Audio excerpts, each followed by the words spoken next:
আজকে আমি রান্না করেছি নীলফামারীর আলু দিয়ে ডিম।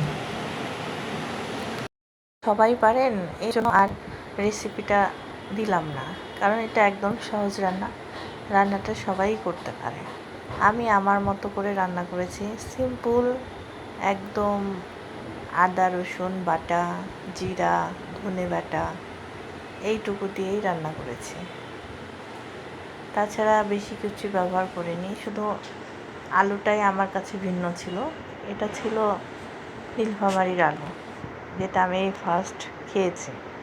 আমাদের জায়গার আলুর যাতে এই আলুটার স্বাদ একটু ভিন্ন, সেজন্য নতুন ট্রাই করলাম।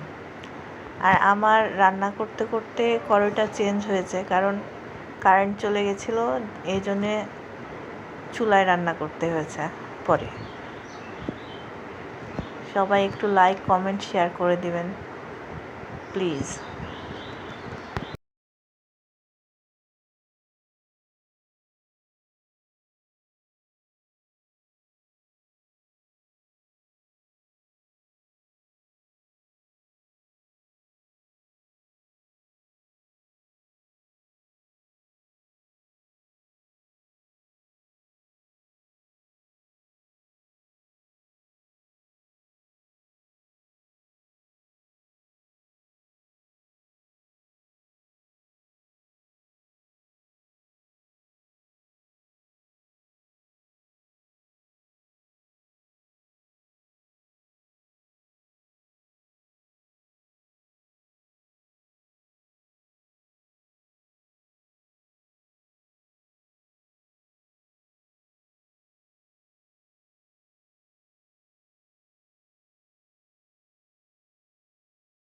আজকের এই দিনে দাঁড়িয়ে আমরা হয়তো অনেক ধরনের খাবার খাই, কিন্তু দিন শেষে মায়ের হাতের এই সাধারণ ডিম আলুর তরকারি স্বাদ আর সেই নস্টালজিয়া কোনো দামি খাবার এনে দিতে পারে না।